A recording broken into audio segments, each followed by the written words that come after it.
in summary, we're talking about a proposal that you guys believe is the right thing for the city. But it could range in output from 150,000 tons a year to 2 million tons a year, and that's a pretty big range. So when would we know, or what would we know is the real projected output of the plant? That's one question. And what's going to be used for the fuel and for the carbon source? Is it going to be a biomass material, or will it be high sulfur coal or other materials? And how much of that has to come in the city? If the barge facility is only for loading, then it's got to come in from either trucks or trains, and I think that's a legitimate question. Now, I've exchanged spirited emails with Mr.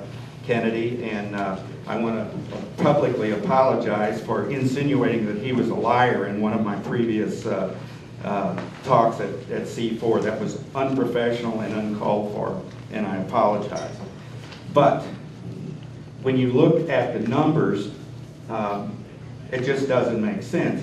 If you've got something that is going to produce, that's going to cost $1 billion, and you take and figure that there's going to have to be a mortgage paid back to somebody, even at 5% a year, that's about 64 million bucks.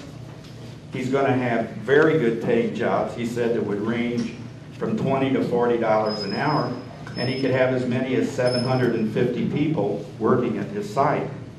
That's a payroll with even minimal benefits and wage taxes of almost $60 million a year.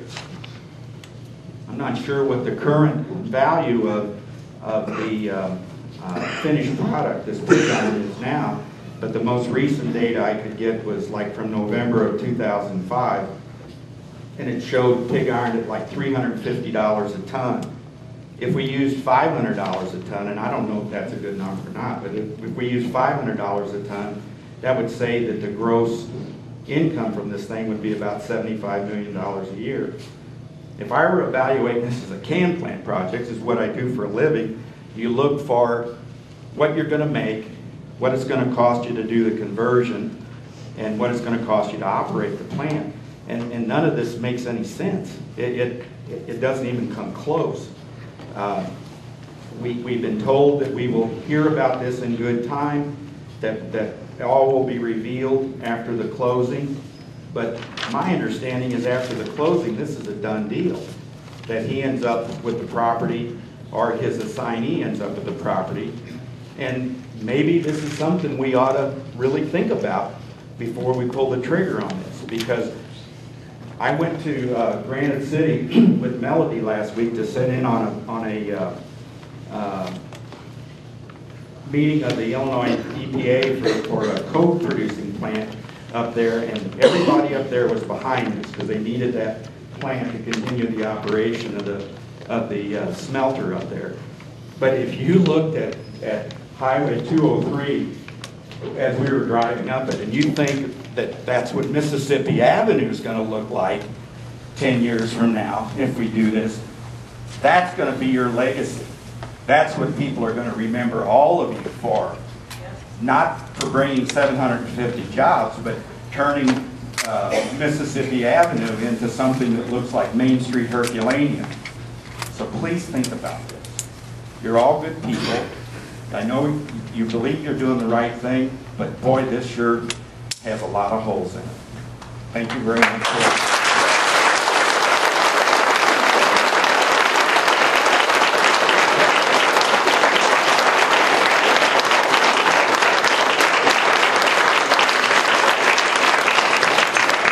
Thank you, Mr. Baker.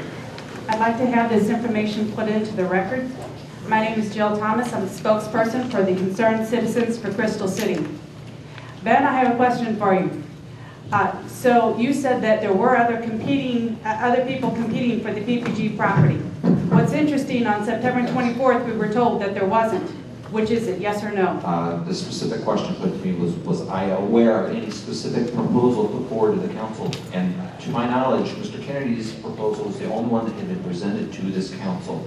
The American Milling, I found out about that afterward because they're a private business and they don't deal with the city. You know, they didn't need to ask our permission to put it in on the Pittsburgh property. That was the specific question. I believe that gentleman over there, operating the camera, will back me up on it. The question to put to this council was, were we aware of any other proposal put forward to the city about the Pittsburgh project? And at the time, honestly, the answer was no. And the American Milling was not a proposal put forward to the city by American Milling. That was between them and Pittsburgh. And as we found out about them, as they came to us to explain what was going on here, then we realized that we had some mutual interest. The Concerned Citizens for Crystal City has engaged Great Rivers Environmental Law Center as a partner in litigating the actions of the City of Crystal City as it relates to the PPG land purchase and lease to Wings Enterprises. We will be filing a lawsuit seeking declaratory judgment stating that the sale contract with PPG and the lease agreement with Wings Enterprises is invalid and that there are consistent violations of the Sunshine Law and state statutes and city ordinances. We will also file lawsuits whenever the elected, appointed, or hired personnel violate the city or state statutes, ordinances, etc. We will also challenge and file lawsuits against any permit process for air, water, construction, etc. to prevent the operations of the proposed smelter or other heavy industrial users.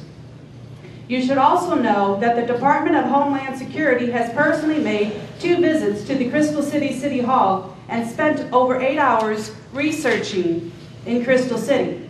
The sad part is the citizens had to call the Department of Homeland Security because the city didn't. You are being handed out the details of the numerous public record documents that have been asked for under the Sunshine Law. Jill, can I ask you a quick question? You sure may. Homeland Security. Do you have an agent number and a badge number for me? I do not, but Do you have a name at least from the department? yes, Rick Goins, How do I spell that? G-O-I-N-S. And does he operate out of DC or is He he is St. the Louis? United States. He's from the U.S. Department of Homeland Security. No, I get that. What office does he operate out of? He has several, Washington, D.C., and one in St. Louis, and one in Jeff City. Thank you. You're welcome.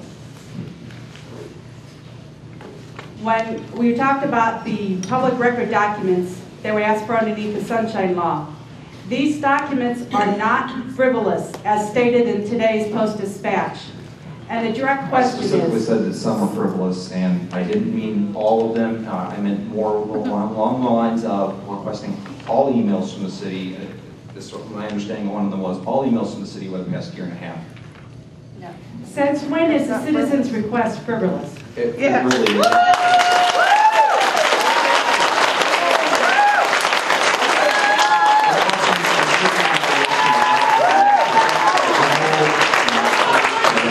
And then complaining about how long it takes, for us to be able to go through that information and get it to you. That to me is a little frivolous.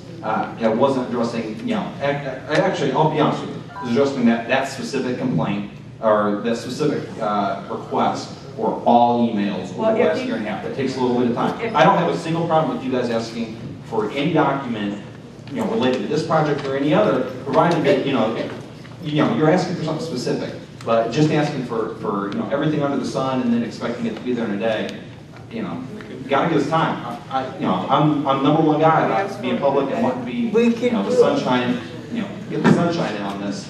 But that was my honest opinion, that particular one. In front of you is a document which shows all of the specific all the specific documents that we've asked for.